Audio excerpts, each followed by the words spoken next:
बिस्मिल्लाहिर्रहमानिर्रहीम सल्लल्लाहु अलैहि वसल्लम। अस्सलाम वालेकुम क्लास 10th। उम्मीद है आप सब खैरियत से होंगे।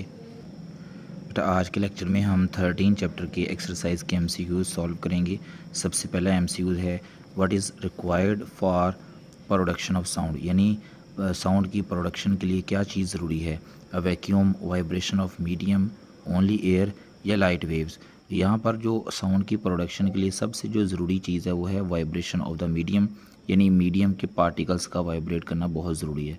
उसके बाद सेकंड एमसीक्यूज है an echo is produced due to, यानी इको किस वजह से प्रोड्यूस होती है।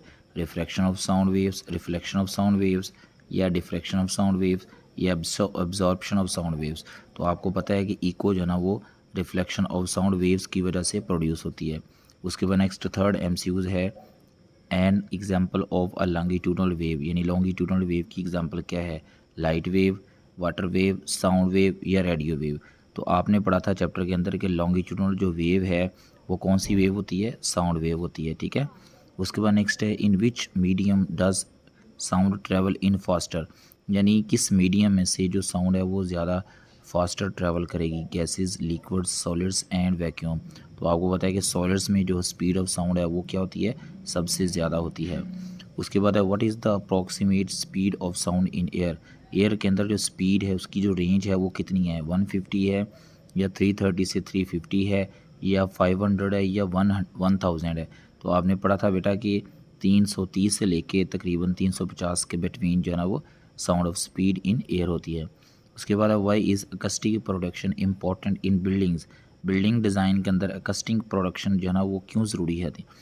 To increase the noise pollution, या to reduce the echo and improve the sound quality, या टू एम्पलीफाई साउंड, या to decrease the sound of speed of sound.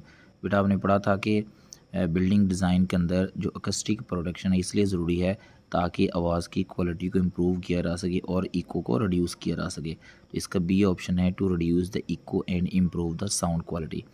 उसके बाद last MCQ for a normal person the audible frequency range for a sound waves lies between. इसका B option आपने पढ़ा था, Audible frequency range आपने पढ़ी थी कि 20 हर्ट्स से लेके 20 किलो हर्ट्स यानी 20,000 हर्ट्स के बिटवीन जो है ना इसकी फ्रीक्वेंसी रेंज होती है।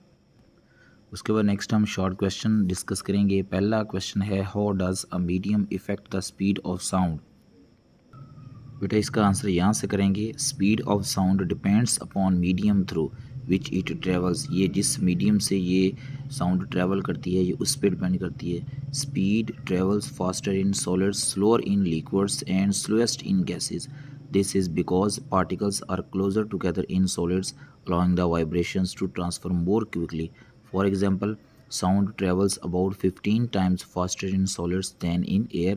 In air, factors like temperature and humidity also effect its speed, यानी स्पीड ऑफ साउंड के ऊपर मीडियम जो है ना वो बहुत ज़्यादा इफेक्ट करता है।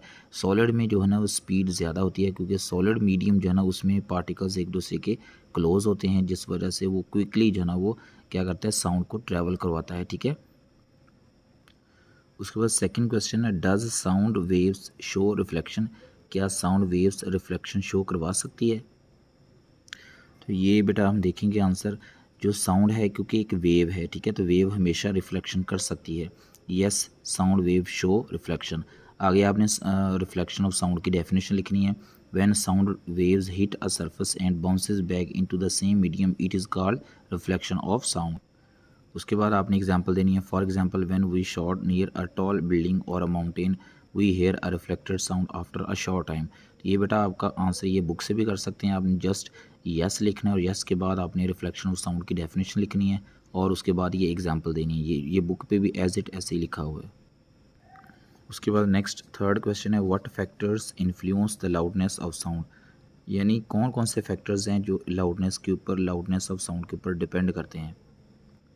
बेटा आपने लॉन्ग क्वेश्चन पढ़ा था लाउडनेस वाला, उसमें आपने देखा था कि 3 फैक्टर्स जो है ना वो लाउडनेस पे डिपेंड करते हैं। सबसे पहले एम्पलीट्यूड है, greater amplitude of vibration produces louder sound. उसके बाद एरिया है, ग्रेटर एरिया हो वाइब्रेटिंग एरिया का तो जो है लाउडनेस है वो ज़्यादा होती है। Larger vibrating surface area produces louder sound. उसके बाद है डिस्टेंस फ्रॉम सोर्स, ये उल्ट था, यानी डिस्टेंस ज़्यादा होता था तो लाउडनेस क्या हो रही है, कम। Loudness decreases as distance from the vibrating source increases. उसके बाद 4 वाला क्वेश्चन है why do we hear in an echo when we clap near a building, यानी आप बिल्डिंग के करीब क्लैप करें तो आपको इको की आवाज़ जो है ना वो क्यों सुनाई देती है। इसका आंसर देखते हैं। When we hear an echo because sound waves from a clap travel to the building reflect off its hard surface and travel back to our ears. For a distinct echo to be heard, the reflecting surface must be at least 17 meter away so that reflected sound reaches of our ear more than 0.1 seconds after the original sound। यानी कहता है कि हमें इसलिए आवाज़ सुनाई देती है क्योंकि आगे बिल्डिंग और बिल्डिंग से टकरा कर फ़ौरन आवाज़ वापस आती है और ये वो जो है ना वो हमें दोबारा सुनाई देती है, क्योंकि आपको पता है कि इको के लिए कंडीशंस थी कि डिस्टेंस जो है ना वो कितना होना चाहिए, कम से कम 17 मीटर होना चाहिए और टाइम जो है ना वो इंटरवल कितना होना चाहिए, 0.1 सेकंड के बाद दोबारा आवाज़ आए तो उसको क्या बोलते हैं, इको बोलते हैं। उसके बाद नेक्स्ट लास्ट क्वेश्चन है what is ultrasound, how it is it used in medicine. इस क्वेश्चन के आंसर में बेटा आपने अल्ट्रासाउंड की डेफिनेशन करनी है और इसका जो है ना वो मेडिसिन के अंदर यूज़ लिखना है, यहाँ से लेके यानी अल्ट्रासाउंड से लेके आप जो है ना वो यहाँ तक इसमें लिख सकते हैं। ठीक है, ये था आज का हमारा लेक्चर जिसमें हमने 7 MCQs देखे और 5 जो है ना वो एक्सरसाइज के शॉर्ट क्वेश्चन डिस्कस किए। उम्मीद है आपको समझ आ चुकी होगी। अल्लाह हाफिज़।